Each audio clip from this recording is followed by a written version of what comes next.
This is the one that really kind of made me reach out to you at that point, because I read the other ones, I've heard him before, and when you came to our last meeting, it was like, no, we got to figure this out. Anyway, welcome to Truth Between Lines. I have a very exciting guest today. This is Timothy Holder.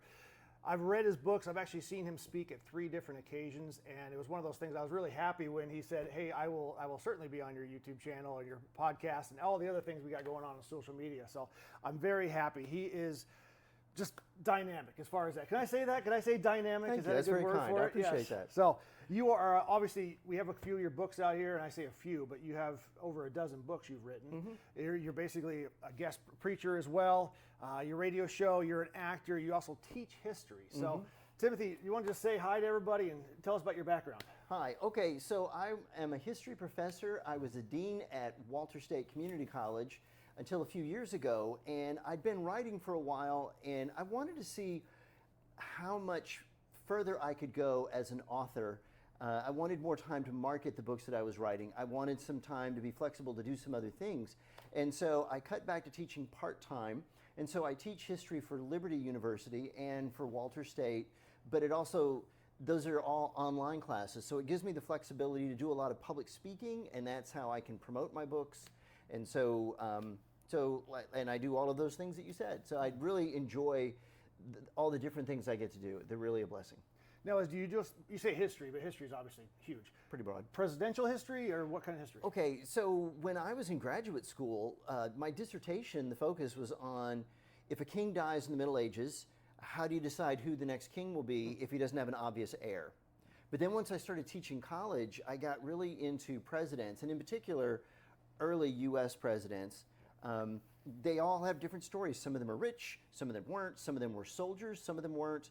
And so just all these different paths to like the ultimate office in the land, and then how did they lead once they got there? All of that was interesting to me. So now I'm really more of an early U.S. historian.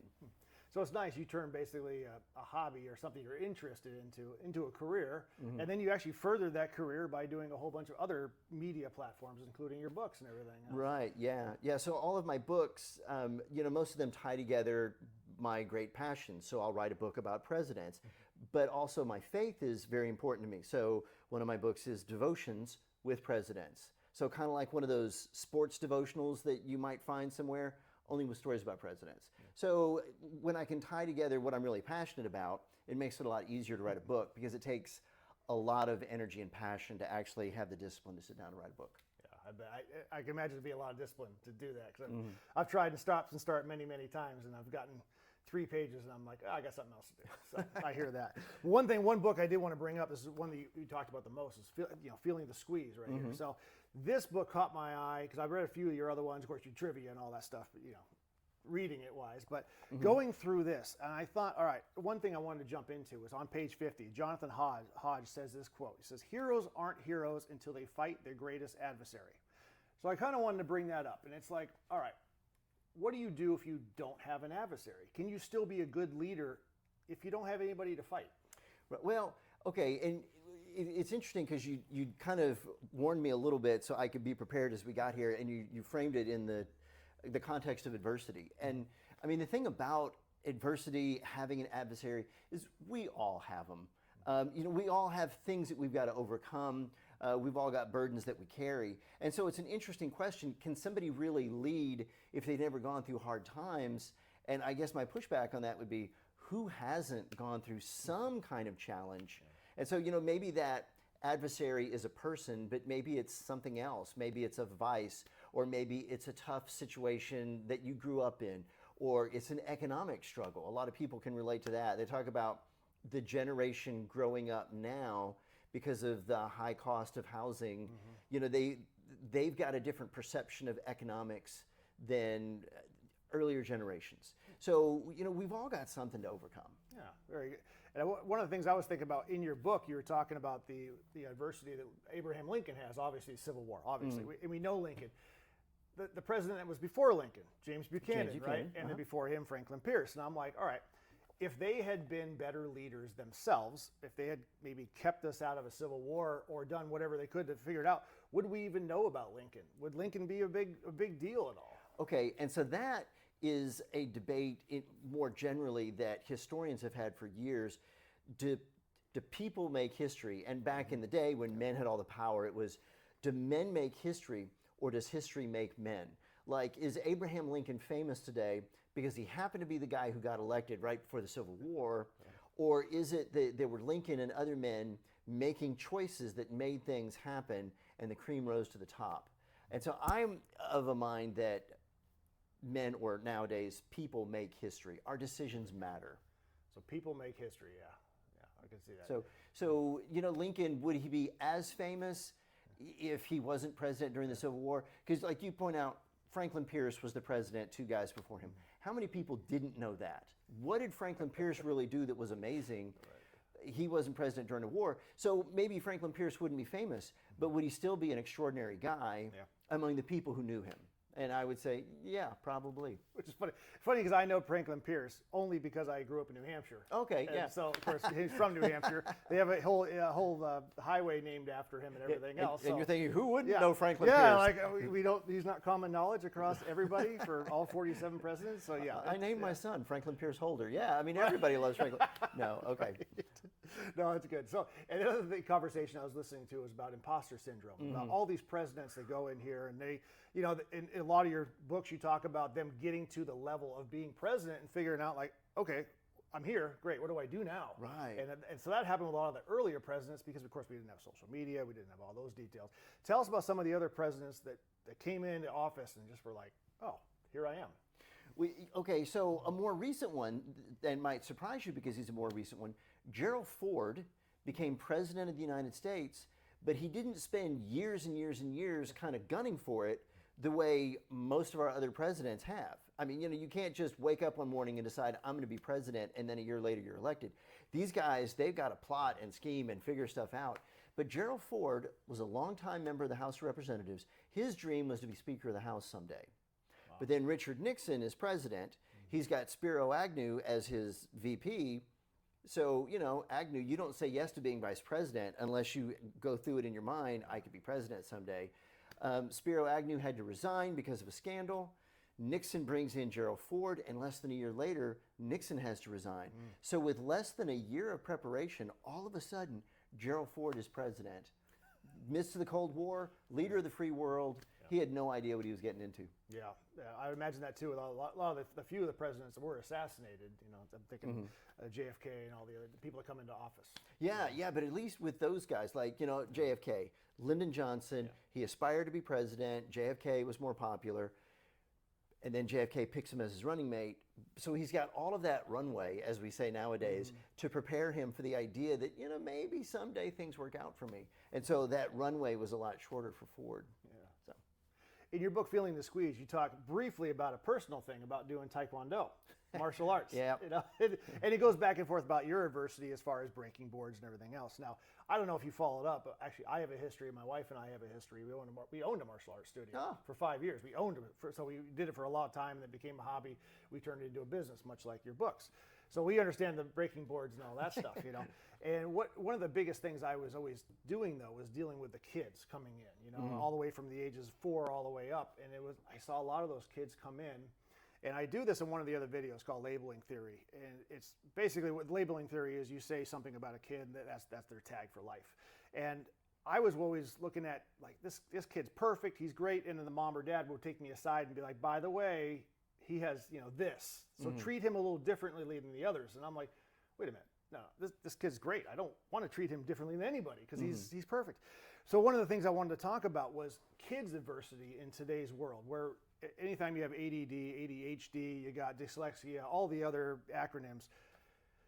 What the answer now, I believe, what I'm seeing anyway, is you give the kids drugs to either calm them down or help them or get them through their feelings. And I'm like, all right, how are they able to overcome their adversity as a child, as a kid, as a young adult, teenager, into an adulthood? So what are your thoughts about the way things are put together now? It's really fascinating. I remember years ago hearing the term helicopter parent, like, the parent who's always hovering.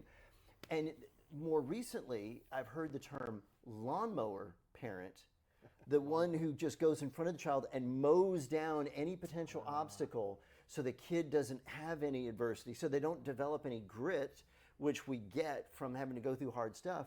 And it's interesting because I've got this, I think you alluded to this, I've got this radio show and podcast called The Leading Edge with Dr. Tim Holder, so a little plug for that one. But I had a guy on there, and it was so interesting because he talked about how sometimes you need medication as a short-term fix. Like when you break your leg, you need to put something on your leg until it heals, and then you take that thing off. And so sometimes when it comes to psychological, behavioral, whatever, maybe he said medication is necessary in the short term as you begin to deal with the issues that are going on there, but you don't want that to be your fix and then you're ignoring the issues. And it's a tricky thing because I take a pill every day for blood sugar.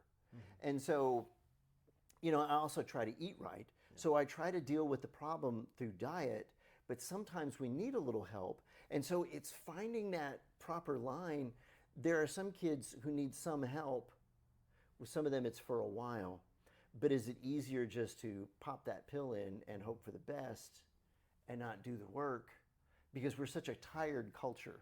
I heard this thing a while back that said, at any given time, 40% of all the drivers on the road are driving tired.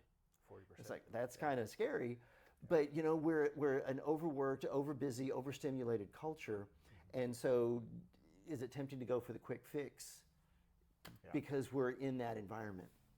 Yeah, it's hard to balance that thing, especially when you're dealing with kids too. I mean, that's the issue is you want them to be perfect and have a great life and all this other stuff. But, you look back, some of the leaders and everything else, they had issues, problems, whatever, you insert whatever word you want to in there, and they overcame them. Ben Franklin, I always think about him too as well. Like he wrote that articles and all the things about people would cross the road not to talk to him, they'd get on the other side and that kind of thing. And I'm like, he knew that, he figured it out, and he made himself a better person of it, of course. And of course, we all know Ben Franklin, of course. Maybe he's not in your books, he's not a president, but maybe I shouldn't have brought that up. No. Actually, that's fascinating to me because I hadn't heard that story, but I know that Ben Franklin has this reputation as this guy who's really charismatic and knows how to connect with people. And so it's interesting, maybe he had to learn some of that because he went through some of that adversity. Right. So I had this discussion with my friend Chris, okay, and then I actually was listening to a Charlie Kirk podcast about what the generation now, okay. So my friend Chris and I were sitting there, we were talking about getting, if we were fired, if we were laid off from our job, if our job just didn't exist anymore. We're talking about artificial intelligence taking over stuff as well. And it came down to, all right, him and I, we'd figure it out. Bottom line, we would absolutely just figure out what to do next. We'd take any job we could. We work triple shifts. We work all day. We'd sleep 2-3 hours a night. It didn't matter. We'd make it work because that's where we were at. I'm finding, and from Charlie Kirk and other things he was talking about too, is like this generation coming up, either the Gen X or Gen Z, whichever one, is coming up and finding out that, hey, if it's not working for them, their behavior is different. And they won't necessarily do all of the things to make it work because they internalize things. Are you seeing that with studying all of these presidents from 200 years ago up until today? Are you seeing the same thing now, or what do you think about the new generation coming up? Man, it's so tricky. We live in such an instant gratification society. And again, it goes back to the way we learn grit is to go through hard stuff. But nowadays, you never have to be bored. You're standing at the end of a long line at the bank, do your banking online. If you can't do that, pull your phone out and play a game on your phone or scroll social media or something until it's time for you to be at the front of the line. And so you don't have to just stand there and think things through. And so the generations of today, they're wired so differently. And so, for me, you talk about, well, if I hit some adversity, I would do what I needed to do, work triple shifts, whatever. I sent a text literally just yesterday as we're recording this. I'm not sure when it's going to air, but as we're recording this, I sent a text yesterday to 3 people in my life and said, hey, I have set for the 4th year in a row a personal record for how many books I've sold in a year. And I said another thing that I'd done. And I said to these 3 people, I'm saying this not to brag. I'm saying this to say thank you. Because you are the 3 people who've given me the tools to be successful. And every time I reach that next rung, you 3 people are the 3 people I think about. You all taught me something. And so you talk about I'd work triple shifts. I would like to think that I would too. but I think I would because of the people I've met along the way who've shown me you can figure stuff out, you can work hard. If the thing you're doing isn't working, do it a different way, but don't give up on the goal. I am grateful to God that He's put people in my life who've modeled that for me. You mentioned Jonathan Hodge talking about imposter syndrome. He said something to me about me being a goal-oriented person. And you know, it's kind of like that labeling of a kid. He said that to me, and it was incredibly empowering because I thought, yeah, I can just set a goal and I can reach that goal. I just need to figure out what my goals are and I can reach those. Jonathan sees that in me, so it must be there because he's a smart guy. And you know, that was a life-changing moment. Wow. So yeah, so have we seen stuff that maybe some people in this generation, they've got that in them too. Maybe it hasn't been modeled for them yet. So, you know, maybe that's what your show is, that's part of what it's about. I mean, people consume YouTube more than they sit down and watch one of the traditional channels. And maybe your message of, hey, you've lost your job, get another one. If it doesn't pay as well, work a double shift, get a second job, but you can still get it done. Maybe that's your message. Now, the three people, do you want to mention who they were? Okay. Yeah. One is my wife, Jill Holder, and she helped me in like really concrete ways. One of my books is another devotional, and she wrote it with me, so that was a help. She's helped design the covers of a lot of my books, so that was a big help. And she also said, you know, Tim, when you go somewhere and you tell people how much your books are, and you're like, well, this one's on sale for $5, but these two are buy two for $25. And she said, you're making it too confusing. Yeah. Give people just a couple of sets of numbers. If people don't know what's going on, they might not even be comfortable going up and looking at what you're trying to sell. Make it simple so people can hold on to the information. And so, you know, just in very specific and practical ways. And also, she is super incredibly encouraging. It's like, oh, you want to try that? I think you can make that work, she says to me. And that's, I think that's one of the strengths of our relationships is we do that for each other. And fortunately, the success rate is such that we can keep on doing it for each other. So. Oh, that's great. Oh, and the third, Jonathan Hodge is this guy who's a professional counselor. But the third guy is named Jeff Bohannon. He's the owner of a manufacturing company called Protomet. So just a business that he started with one other guy, and now Jeff owns it and has 200 employees. I mean, he's just built it from the bottom up. And so, you know, he modeled, you work hard, you work smart, you run into a roadblock, you find another way. Those three people have been a huge blessing to me. That's great. Yeah, I wasn't going to bring it up, but I'll bring it up. I had a mentor too for a long time, and he actually passed away recently, unfortunately. But the thing about him was, I would actually, and this is for anybody out there thinking about mentoring, I would go to him with my charts and my flow charts and all the graphs and things that I had and all the summary of what I did for that week and everything else. And he'd be looking at me like, you know, I can't help you. Like, you're doing great. Like, there's nothing I can do for it. But the thing was, the difference was, he didn't say anything. He just listened. Mm-hmm. And for me, that was one of the biggest things in the world is he just listened to me. He didn't tell me yes or no. He didn't tell me I could do things better or work harder or anything else. He was like, yeah, you're doing great. Just keep it up. And that for me, that was enough because he knew me personally. He said, you know what? That's all I got to say. Well, and you thought so highly of him. Yeah. So getting that validation from him, I mean, that keeps you going. Yeah. So what a blessing. So yeah, I definitely encourage either finding a mentor, or if you're there at that point in your life, you can mentor somebody else because it can mean the difference between success, sitting here in front of a bunch of books, or having a great conversation. So it's good on that end of it. But in your book, Feeling the Squeeze, you talk a lot about employer, employee, boss relationships and that kind of deal as well. And I kept sitting there reading it, and every example you laid out, I was like, oh yeah, that's Russ, or that's Martin, or this guy, or this person that I've known or been, or I was like, oh well, I was the boss talking to Jordan or Marilee or some other Georgetta, and some of the other people that I dealt with, and it was like, oh man, did I do a good job with them? So are these personal experiences that you went through as well? Some of them are personal, but I didn't want the book to be like autobiographical. I wanted it to have like a broader reach than that. But yeah, some of them are drawn from experience. I've been working since I'm 14, and I kind of wonder sometimes if that's why I'm so interested in leadership. I've been bossed around since I was 14. I'm 58, and it's like I've had all of these bosses. There are different ways to be good as a boss. And so whenever I've had a bad boss, I would think there's so many good options. Just pick one and try that. And, because every job can be a grind. And so as a boss, you've got to ask yourself, am I making it harder, or am I empowering this person and helping them to be more effective? So, yeah. That's pretty fun. Now, I got to put you on the spot. So page 125, but who was the president?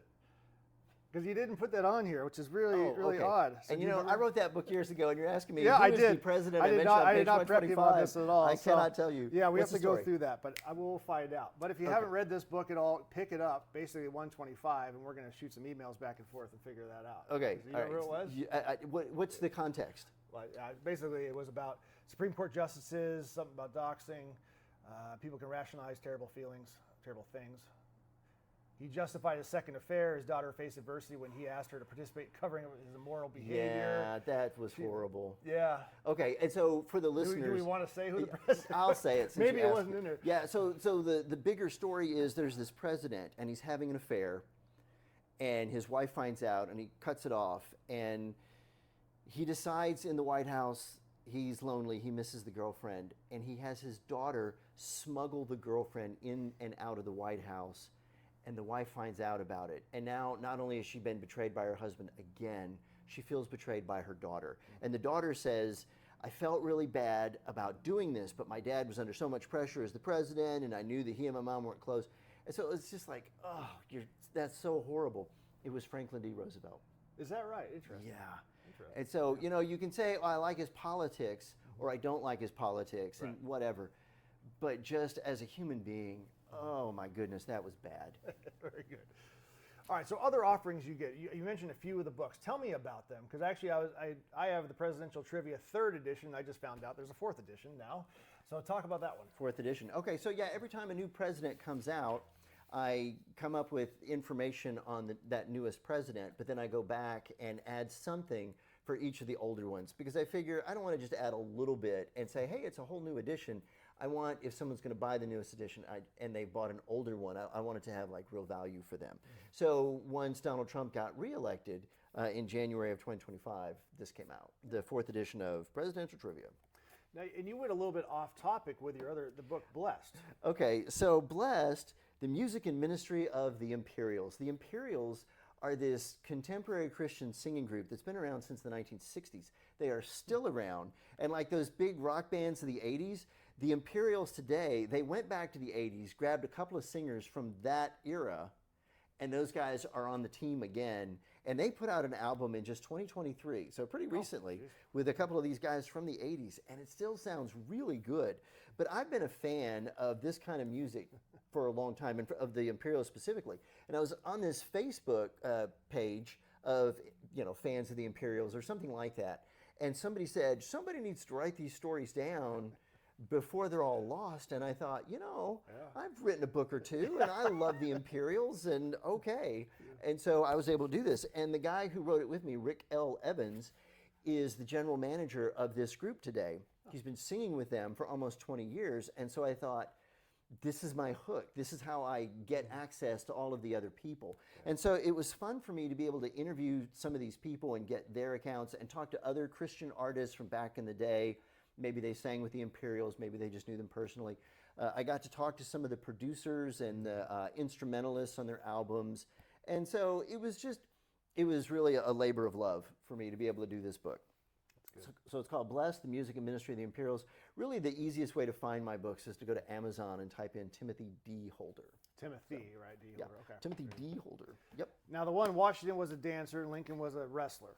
Okay, so it's funny, some of my biggest books have been books that other people have suggested to me. And so I'd written the Presidential Trivia, and a friend of mine named Tina Maddox said, hey, you should write a Presidential Trivia book for kids.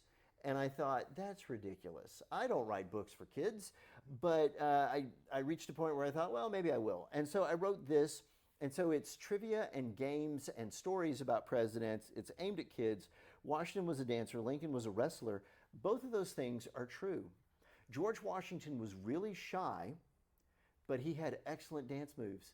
And he loved being able to dance with the ladies because it meant he didn't have to talk, but he could still, spend time with the ladies and get close to them, interpersonally, whatever. And then Lincoln was a wrestler. Abraham Lincoln is in the Wrestling Hall of Fame. Okay. So there you go. Yeah. So that's where the title comes from. Now, obviously, the devotional books too. Do you have a book out there that is your absolute favorite? That was just a labor of love that you are most proud of? Man, that's an excellent question. And some people say, well, each of my books are like my children. Right. Books are not like your children. At least I hope not. If they are, you're a bad parent. Okay, but there are some books in particular that I've just really loved working on.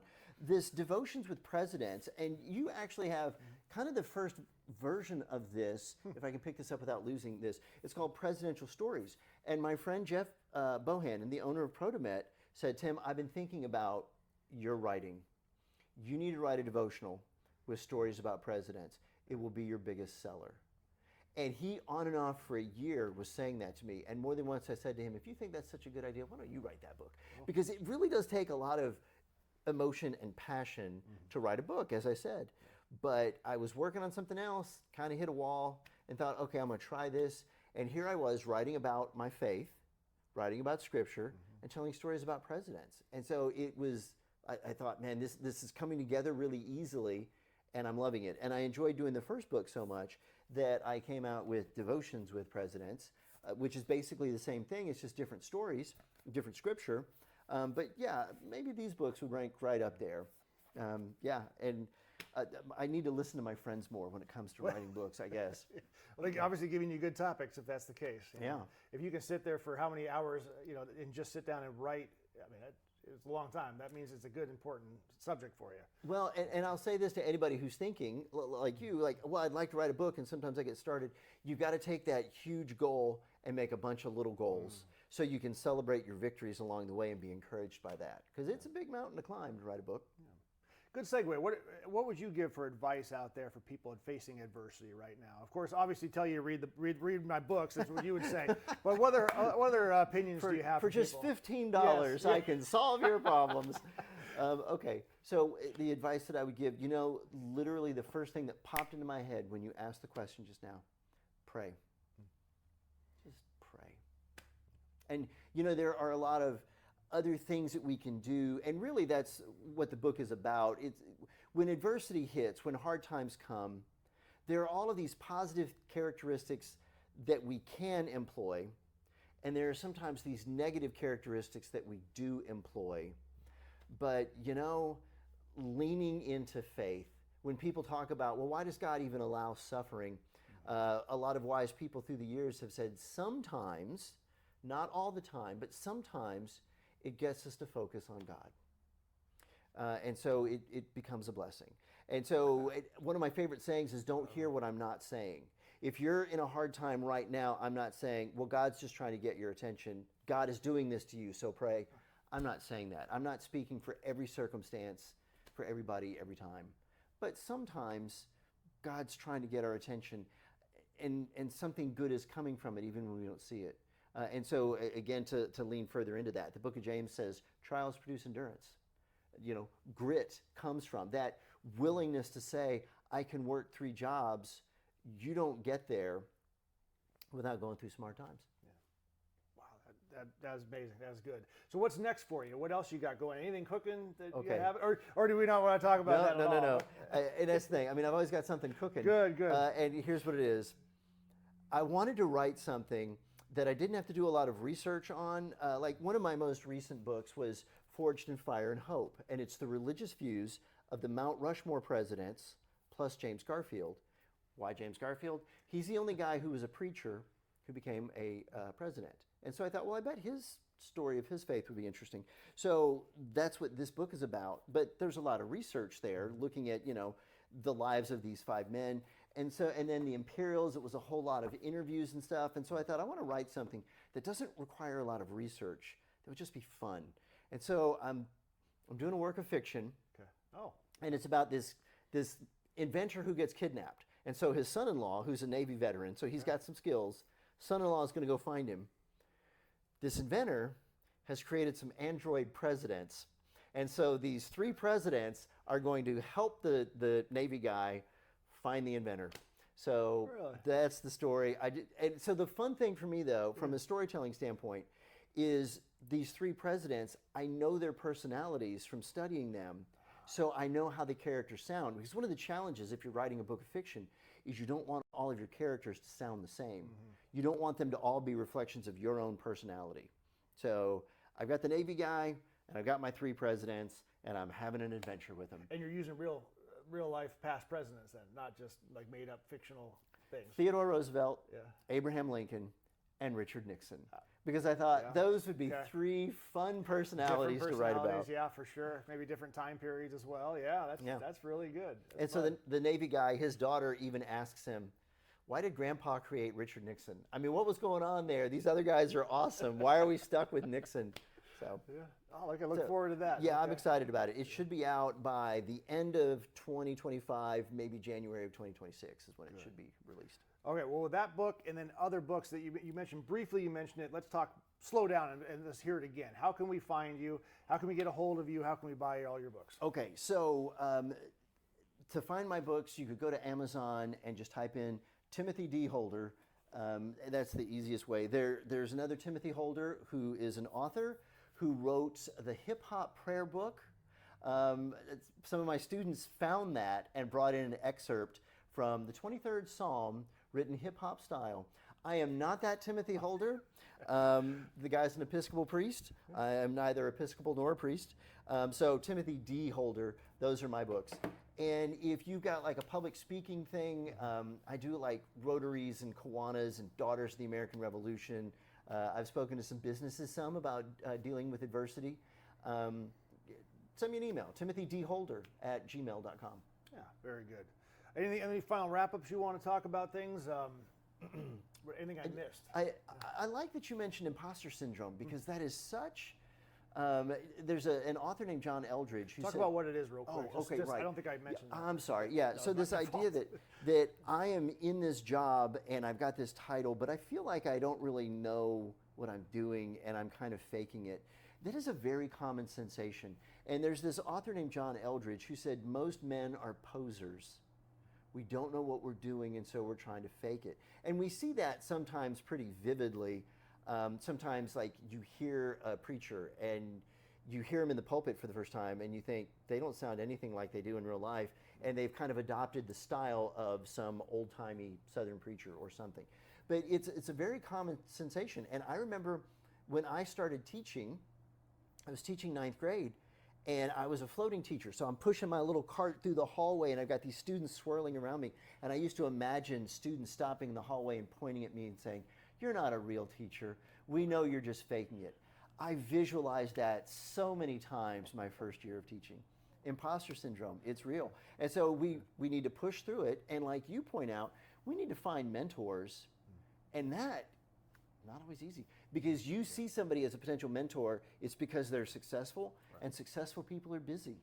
And you might even work up your nerve to say, "Hey man, can you mentor me?" Maybe they don't know how to be a mentor. Maybe they're swamped. Maybe they say no. Maybe they say not now, and you got to go somewhere else. But mentors, they're such a life-changing thing. We all need them. We got to cultivate them. We got to get them. Yeah.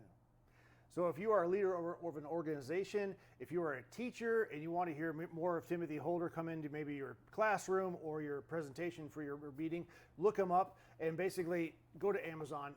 I highly recommend this book right here. I read the other ones too, but this is the one that really kind of made me reach out to you at that point, because I read the other ones. I've heard him before, and when you came to our last meeting, it was like, no, we got to figure this out, and I have to ask those questions. So I appreciate your time.